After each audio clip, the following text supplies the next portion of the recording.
Fala, negociador de alta performance, vendedor rockstar. Nessa aula a gente vai falar de técnicas de rapport, também conhecidas como técnicas de mirroring.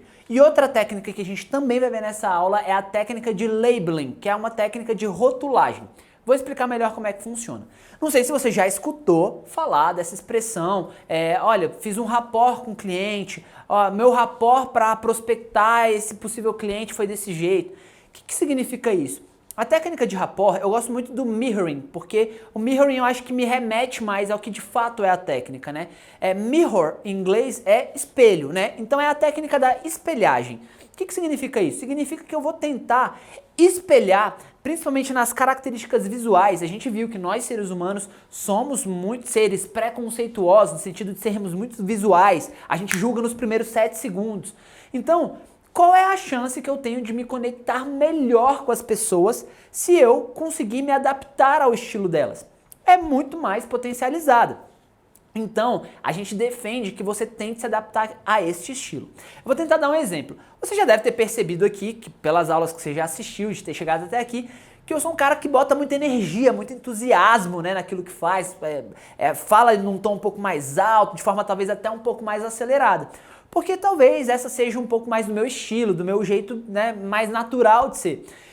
Só que, em alguns momentos, já me deparei com situações onde as pessoas às quais eu estava negociando tinham um perfil muito diferente do meu. Eram pessoas mais calmas, mais tranquilas, talvez nesse aspecto assim, de serem mais serenas, né? Mais introspectivas, talvez, de falar menos, serem mais observadoras do que comunicadoras. E é muito interessante porque quando eu vou lidar com essas pessoas, o que eu tento fazer?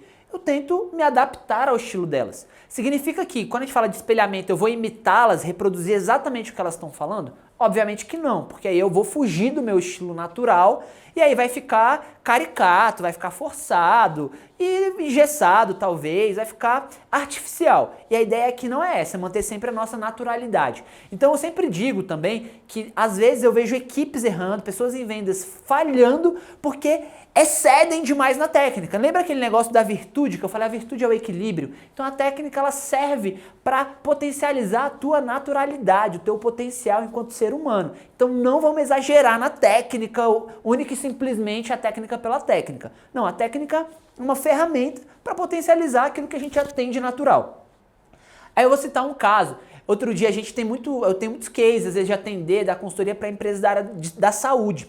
E acho que foi no ano passado eu recebi um contato pelo WhatsApp. E esse contato foi interessante porque eu recebi um textão. Quando eu vi, já era um textão assim de umas 5, 6 mensagens grandes enviadas na sequência.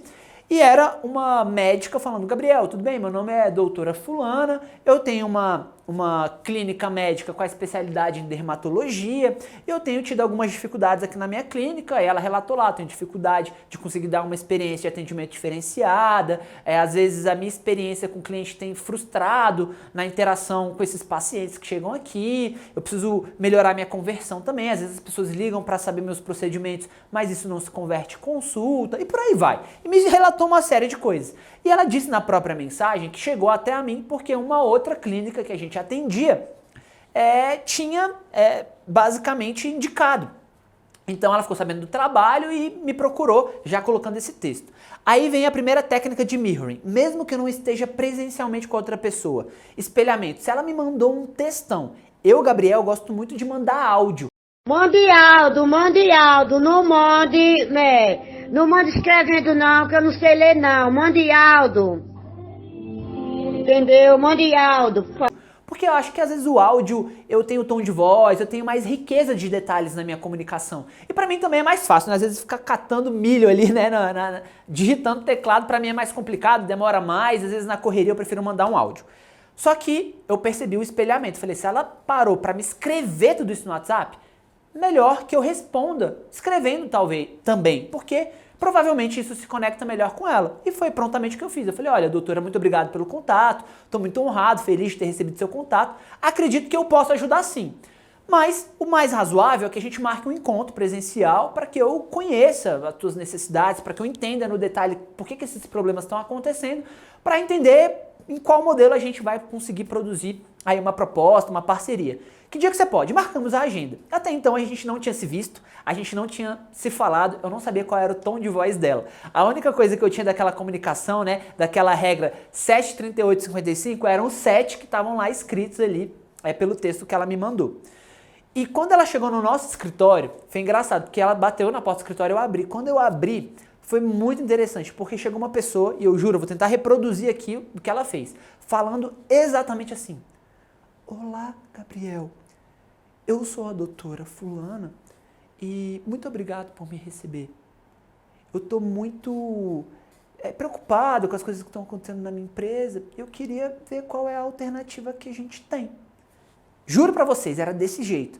Aí vocês pensam, imagina eu, do meu jeito enérgico, falando mais rápido, eu provavelmente ia assustar essa pessoa.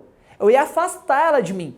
E isso aí, depois eu estava investigando, eu descobri que as razões disso estão no nosso cérebro ancestral. O nosso cérebro é um grande dispositivo de defesa, né? Então, conforme a humanidade, né, o ser humano foi evoluindo, o nosso cérebro ele foi se formatando e preservando tudo aquilo que era mais relevante para a nossa sobrevivência. Então, o que acontecia? No início, nós éramos nômades, vivíamos em comunidades, homens das cavernas ali, no período, sei lá, os neandertais, aí você vai ver na evolução. O que a gente entendia daquilo ali? Que a gente vivia em cavernas, em comunidades, para a gente se proteger, e a gente tinha a questão da segurança física de uma maneira muito forte. Então a gente estava a todo momento atento. Se não tinha um animal selvagem, se de repente não teria um grupo rival, se não tinha alguma coisa que pudesse colocar em xeque a nossa segurança. E olha que loucura, as pessoas que eram mais precavidas não se expunham tanto ao risco nesse aspecto, se protegiam mais, eram essas pessoas que se reproduziam, que se perpetuavam e davam sequência na espécie com esse dispositivo de proteção, segurança, foi sendo desenvolvido cada vez mais. Aí você imagina a questão cultural. Digamos que vivemos numa caverna que tem muito mosquito. A gente começa a passar lama no nosso corpo porque a gente entende que a lama evita que os mosquitos venham a nós. Vamos supor que seja isso, é um caso bem hipotético, né? A gente se protege mais. Só que aí a gente é nômade, a gente fica muito tempo fazendo isso, e a gente vai indo para outras regiões, se reproduzindo, e aquela lama a gente começa a ver que talvez não seja mais significativa do seu ponto de vista de nos proteger de mosquitos, porque em outras regiões talvez nem tenham tantos mosquitos assim. Só que aí já virou uma questão de identidade, a gente criou o hábito, a gente se identifica por meio desse símbolo que é a lama no nosso rosto. Aí a gente volta um pouquinho na questão da cultura. E é justamente aí que essa questão é muito válida, porque essa questão de pintura tem muito a ver muitas vezes com essa questão cultural que veio herdada dos ancestrais. Agora você imagina que você se depara com outro ser humano nesse período onde existiam muitos conflitos, a gente tinha muita rivalidade com outros grupos em função dos recursos pela sobrevivência, e aí você se depara com uma pessoa que tem características totalmente diferentes da sua. O que os ancestrais, nosso cérebro ancestral entendia? Opa, peraí. Pode ser que isso seja uma ameaça para mim. Essa pessoa é muito diferente de mim. Logo, pode ser que ela seja de um grupo rival. Então, peraí, deixa eu me afastar. Por isso que fazer o mirroring é tão importante. Quando a gente deixa de fazê-lo, é natural. A gente tem a possibilidade de, intuitivamente, mais uma vez, não é um processo racional, a pessoa não vai pensar em tudo isso, mas ela vai ter uma sensação, uma percepção de que, poxa, essa pessoa fala muito acelerado, ele é muito diferente de mim. Talvez ele seja de um grupo rival. Talvez ele não vá colaborar ou não vá resolver o meu problema. Por isso que essa técnica de mirroring é tão importante. Então, se espelhar, se adaptar. Claro que eu não imitei, eu não falei totalmente pausado, mas eu adaptei, eu falei mais pausadamente. Então, a primeira coisa que eu fiz foi, doutora, muito obrigado por ter vindo. Vamos fazer o seguinte? Eu vou te colocar aqui na nossa sala de reunião, vou pegar um café e uma água. Em 5 minutos eu volto para eu poder conhecer melhor a história da tua empresa e como a gente pode ajudar. Tudo bem? Percebe? Do meu jeito natural, eu trouxe um pouquinho para um equilíbrio mais próximo dela. E a reunião foi excelente, ou seja, a gente conseguiu se conectar. E você, como é que pode usar a técnica do espelhamento, do mirroring? Ou seja, gestos mais comedidos ou gestos mais comunicativos, dependendo da pessoa que você está falando. Tom de voz, o que você fala, isso faz toda a diferença. Rockstar, se liga no próximo conteúdo e a gente se vê.